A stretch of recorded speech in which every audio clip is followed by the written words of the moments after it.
Good morning, everyone, or good afternoon, as Andy said.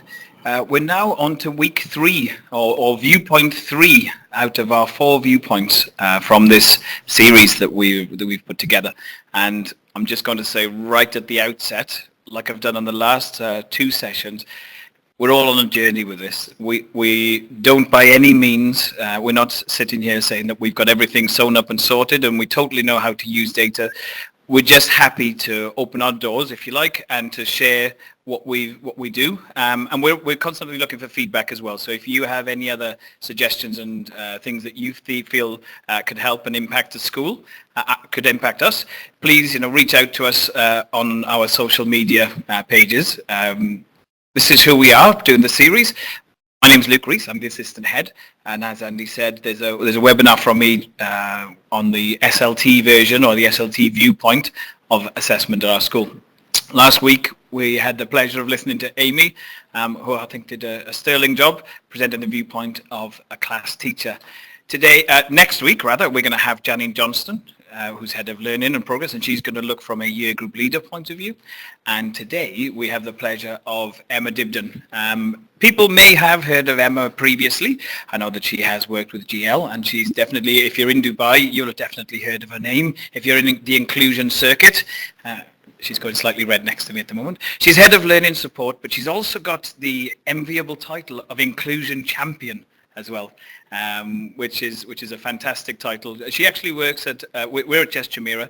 She actually works at JESS Jumeirah and at JESS Arabian Ranches in both the primary and secondary school.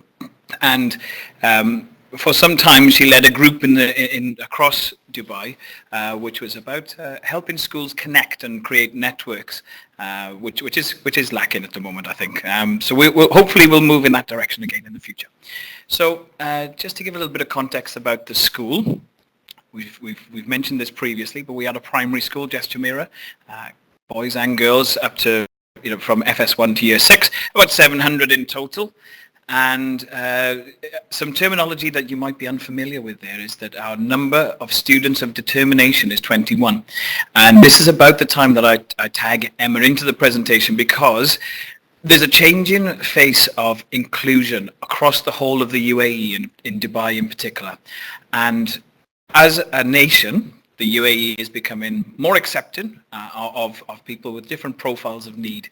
And I think at that point it's best to tag in the specialist so that she can carry on talking. And Emma does like to talk, so I've got since Amy made fun of me last week, Emma does like to talk, so I've got her on a strict timeline here. There you go, Emma. Thank you. Good morning. Yes, I'm tasked today, and I hope I do the same job that Luke and Amy have done in the past 2 weeks, to give you a perspective of how we use our data to identify and monitor support for our students of determination. And therein is the language that might be unfamiliar to those of you listening from outside of the UAE.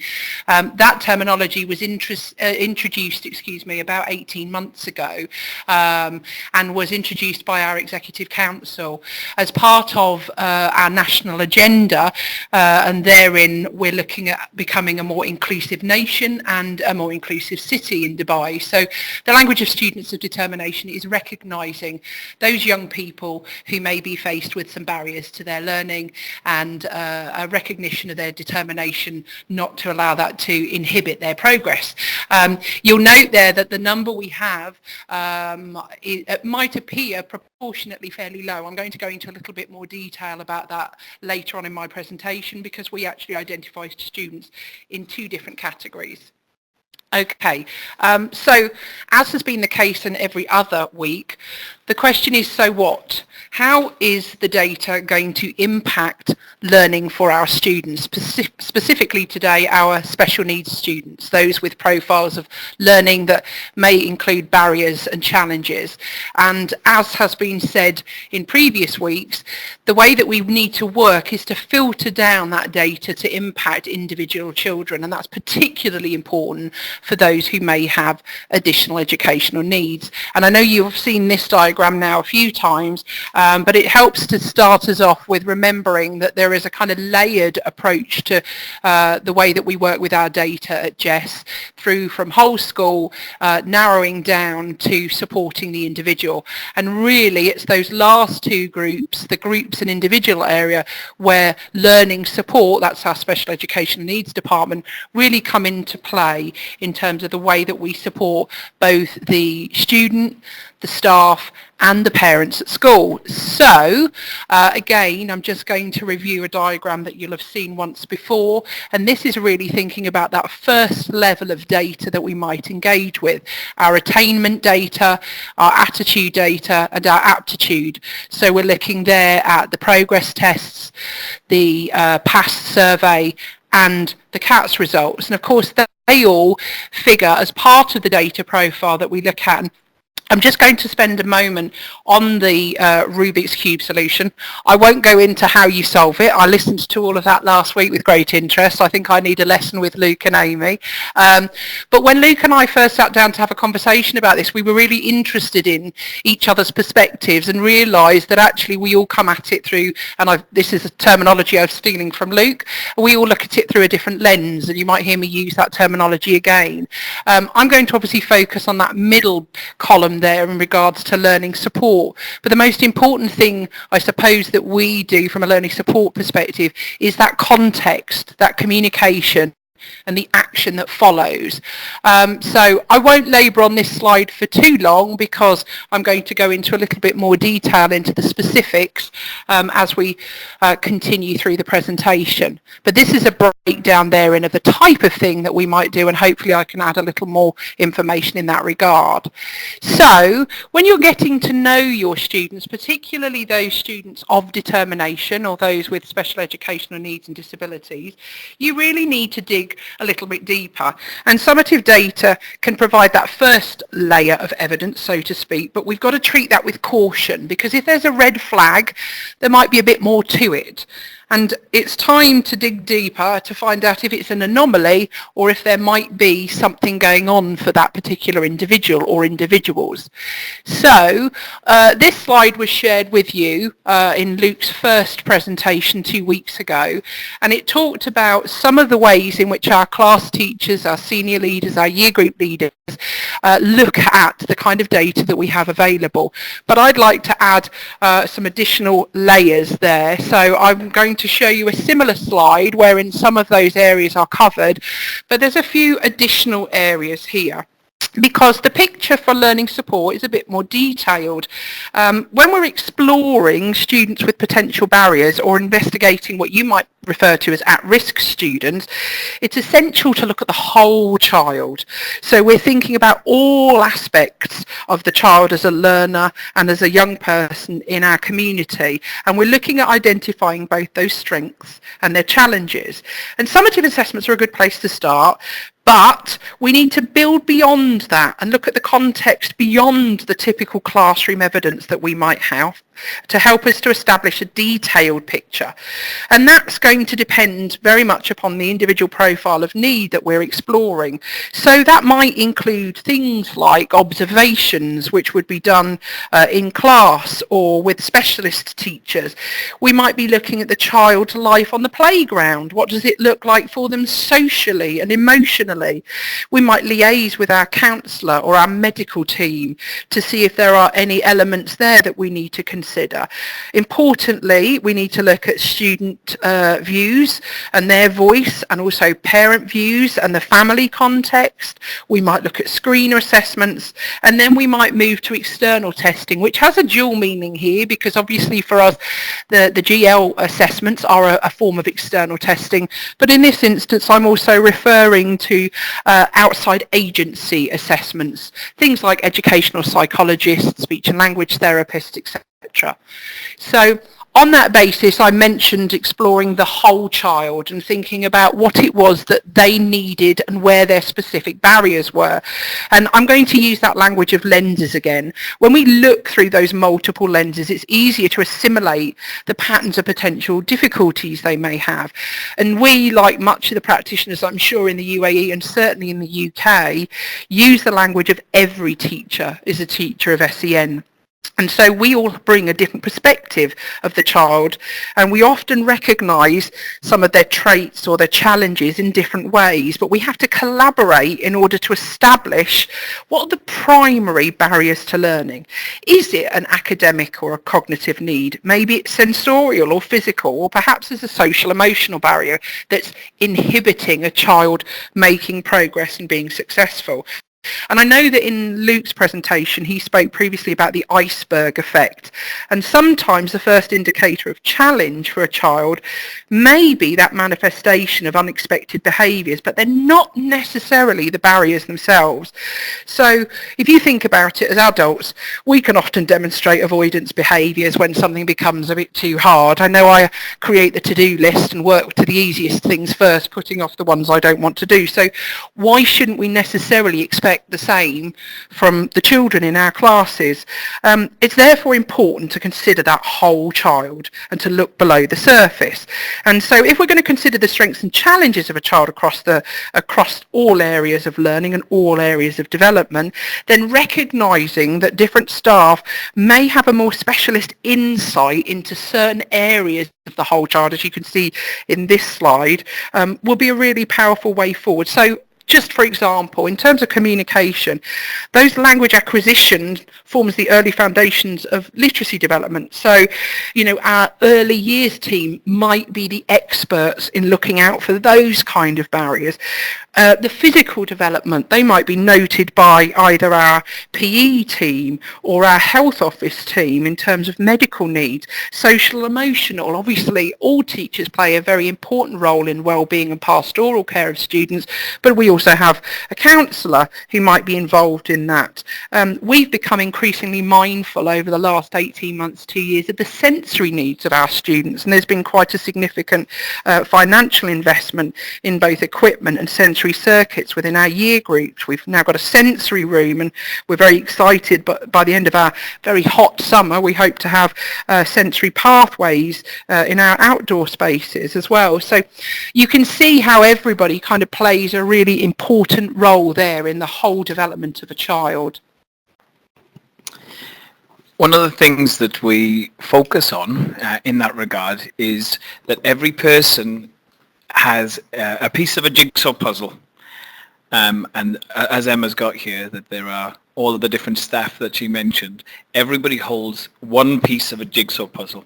And the phrase that I think that we use quite frequently here is your structures create your cultures.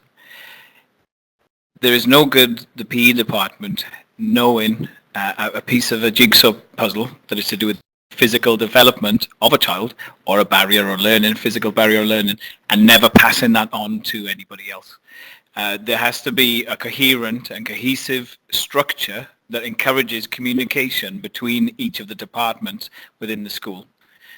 The learning support department need to speak to the class teachers, the PE department needs to speak to the health office, etc. We currently use a range of digital ways of doing that, and also we encourage as much as possible good old-fashioned face-to-face discussions. But each of those jigsaw puzzles creates the final picture. Thank you. So I chose this next image simply because I thought it was the perfect example to sort of sum up my message. You can see there's a couple of children there who are making the climb quite easily in terms of the academics and the pace at which they're intended to develop when we're looking at age-related outcomes. And then you've got the young fella on the left who's having some difficulties. That doesn't mean he can't make that climb. It just means that we may need to put some strategies in place to ensure that it's not limited by his potential success. And so we're looking to remove the barriers and make the necessary adaptations. And in doing so, I'm going to show you the first of several documents that we use within JESS.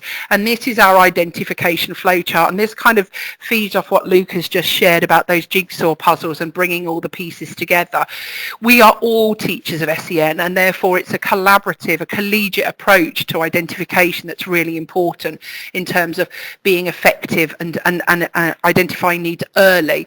So this document I won't spend too long on, but what I want to just make you aware of is that we have a model, but it isn't sort of a tablet of stone. We're not slave to this process.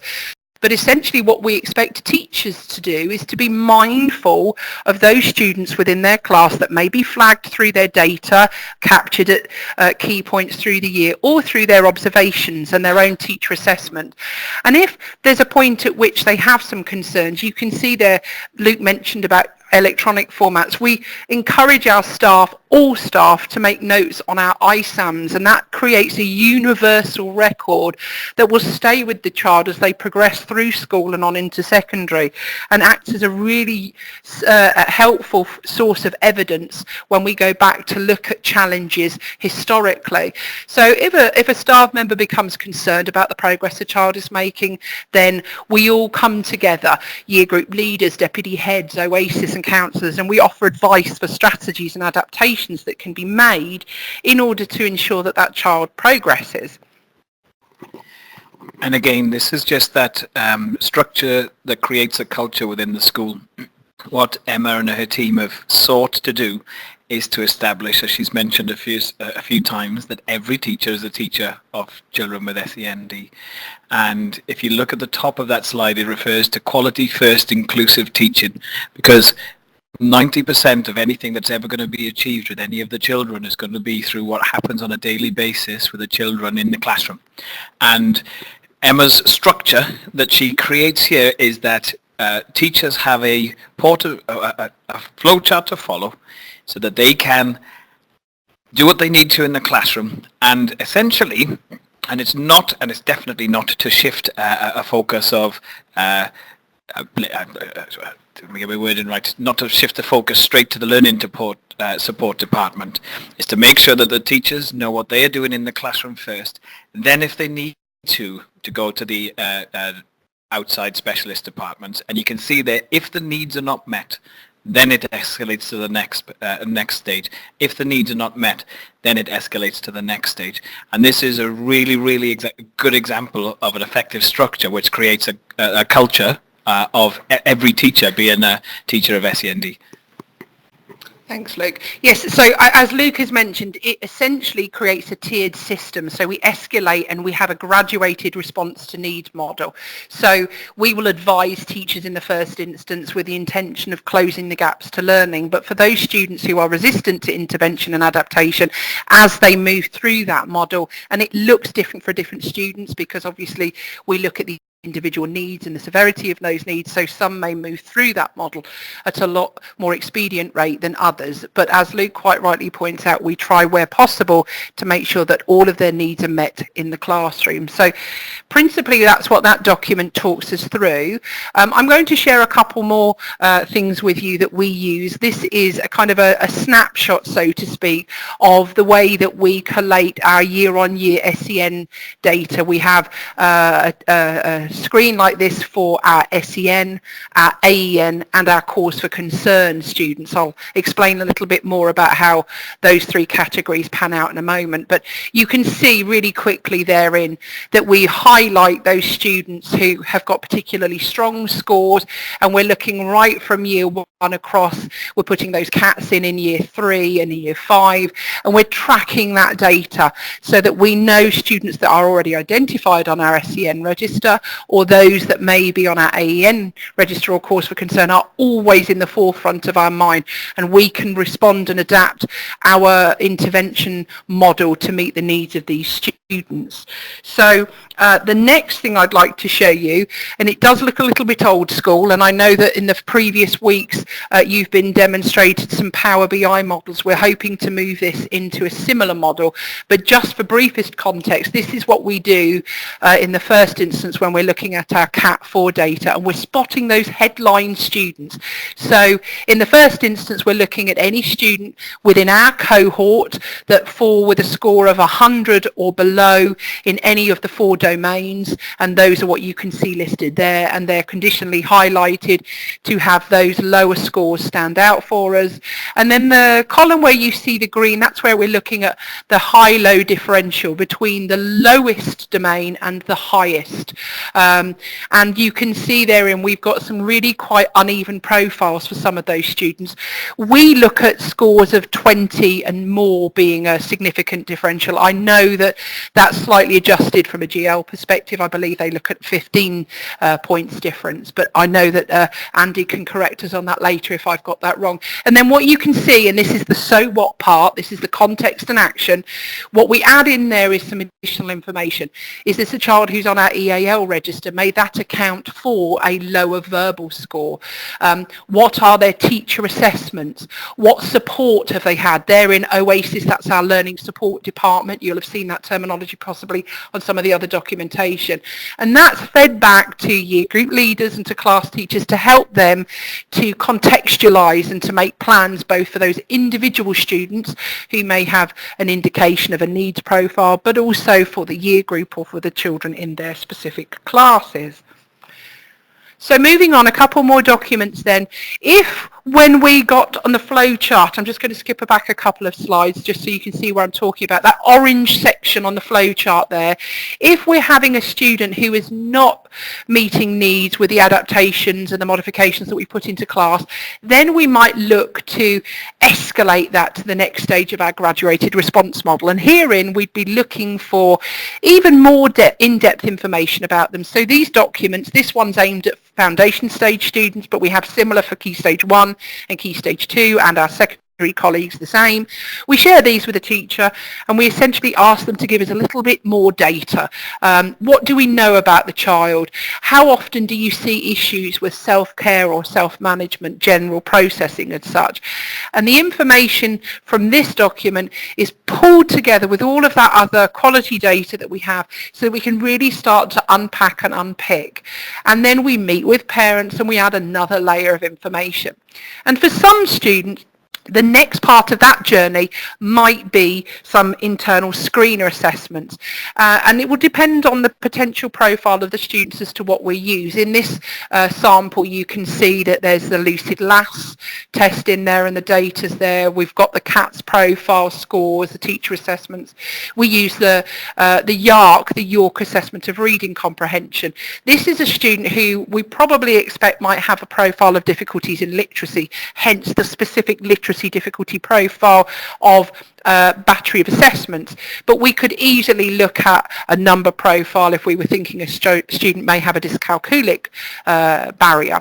And then this report is generated and shared with parents and class teachers, and from this we make recommendations for school action. You can see there in the bottom left part of that document, and then parental actions where we make recommendations for external support pathways that parents might look for, and part of that might be a recommendation for an external agency report. I'm going to take a moment to dig a little deeper with one particular student in mind so you can see how this journey might plan out. So this child was identified as having some challenges in year 1 and received some intervention support, but things sort of really came to as the child transitioned through into year 2 and further interventions were put into place, and he also began having some OT support outside of school. So I pulled together some of the data here that would have been in that more narrative report just for ease of viewing. So you can see there, those blue shaded boxes are the year 2 data. So you can see his end of year 2 assessment and his progress tests indicated that his English may be a little bit disparate to his maths. And then during the summer I had contact from parents, and the child in mind was having some anxiety about coming back to school and what would that mean for him. So we agreed that maybe there were some barriers that were leading to this anxiety, and we looked at screeners. And you can see there the results. I don't need to necessarily go into all of those. You can find out more about each one of those assessments as you see fit. But what I've done is highlighted there the things that stood out for us as being areas of specific challenge. So you can see in the TAPS assessment, his working memory battery score was fairly low. As was those visual sequential memory scores and the auditory visual memory and the phonological awareness. So we started to think something's not quite right, and these scores gave us cause to think there may have been a profile of need. But it was agreed with parents at the time that because we knew those CATS results would be following shortly thereafter, we made sure that we waited on those results to before we moved forward for external assessments. So you can see here there are some screenshots of the needs of the child according to his verbal. He's looking a little lower there in his verbal score, and we can see that he has a mild spatial bias, and we are tracking then, and that made us have the decision for us to pursue an educational psychologist assessment. And parents felt that it was the right time to go ahead and do that, and we can see some scores therein that indicated a specific profile of difficulty. Of course, at this stage it is worth noting that as part of that triangulation of data, we also pulled in the past results, and we can see a really strong indication of here of what parents had fed back to us, that self-regard as a learner is particularly low, as was those kind of perceived learning capabilities, the preparedness for learning, and the response to curriculum demands. So unsurprising then that we were looking at a student who had a particular profile of learning difficulty. So you sort of see us on that journey through the documentation. I would note at this stage that in terms of external agency reports, we're a school, we really endeavour to make sure that because costs are borne by parents in the UAE context, we don't move to an external agency report until such time as we know it's going to add value. And that's a case of how do you define that value? Is it going to give us information that we didn't have before? Are we going to learn something more about the student that will impact our context and our action? And in this instance, that certainly did add value and give us direction to make sure that we were matching intervention to need. So in this instance, we then, and I'm just going to guide you through a couple more documents, we have an ISP for our students that you can see there on the left, the highlighted document, and an IEP. We have two different documents. You can see on the blue shaded table in the top right corner, and I know that every school will operate a very different system, but just so you have context, I spoke earlier about we have SEN students and we have AEN students. Our red and yellow categories, those would be considered our SEN students, those who have a higher level of significant provision, and those blue and grey students would be our AEN students. So we might be putting some light touch provision into place for them, and we would be monitoring and making adaptations in class. And the ISP there on the left are for those AEN children, and this is a document alongside conversations that we have with class teachers recommending some of the strategies that they might take to support a student on the AEN register. In addition to that, on the bottom right you see a sample of some of the IEP targets that might then be used to support a student who's on our SEN register as we further personalise their learning experience to help them to close the gaps. conscious of time, I hope we're keeping there.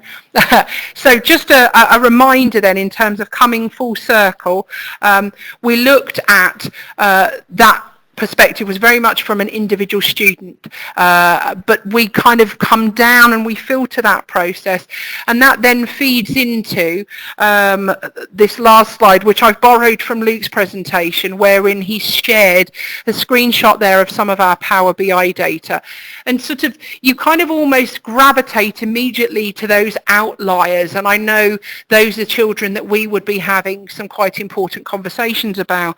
But I think one of the really important messages for us when we're talking to staff and we're working with them to help them to understand the profile of need is that it must be treated with caution that we automatically make assumptions about students. And I know that there'll be perhaps some people nodding along now when I say a student with a special educational needs student isn't necessarily one where we should expect limited progress, and therefore we should be mindful of not creating false ceilings. A student may have a specific learning difficulty in literacy yet be an exceptional scientist, or they may have a twice exceptional profile wherein they are gifted in one or more academic area but have a specific learning difficulty. So relying solely on any type of data may lead us to allowing some SEN students to go unnoticed. We have some students who have high academic attainment but have a profile of need. So just that word of caution, and coming back to the importance of getting to know the whole child when we're talking about students. I think on this slide there's a pretty clear example of that as well. So if you look at this student, when you compare the average of their verbal scores against the verbal of PT, you can actually score that they're scoring in the region of 119, yet they're still on the SEN register. And again, if you look on the bottom in this quartile, again, you're looking at scores of above 120. So that, I think that completely backs up what you say in there again. Thank you. Okay, so I'm almost done. I'm just going to wrap up in terms of what's the so what from a learning support SEN perspective. Well, obviously it's about getting to know your students. I think we've said that in the past 2 weeks. We've said it today, and we'll no doubt say it again next week. It's about digging deeper as well, looking below the surface data. That's really important. It might give you those initial red flags, but we need every element of context, bringing all those jigsaw puzzles pieces together to develop the whole picture for a child as a learner and as a happy and successful member of the school community. It's about finding an effective approach to early identification. That might look very different in our school to yours, but nonetheless it needs to be robust and effective so that we can respond as quickly as possible when we suspect there may be barriers to learning. And part of that is that collaboration. In order to add value, everybody needs to be involved in that process. Every teacher is a teacher of SEN, and most importantly, we need the student and the parent voice in there. So it's essential, though, that we focus on the so what. We can identify a profile of need. We can look at those children who are underachieving. But if we don't then decide what do we do about that, then we will never close the gaps for those students and to be aspirational in their targets just as much as we will for their neurotypical peers. So that's me in summary. And it's a huge thanks from my side, because as we've said before, Emma has changed a culture in the school in terms of the way that we all approach. And for me personally, it's been about understanding that an educational psych report or going to the learning support isn't that magic sticker or magic plaster that's going to change everything. It's been about each individual teacher realizing and understanding their role and what they need to do. And I can only back up what Emma's been saying today. So thank you very much, and that is the end of the presentation.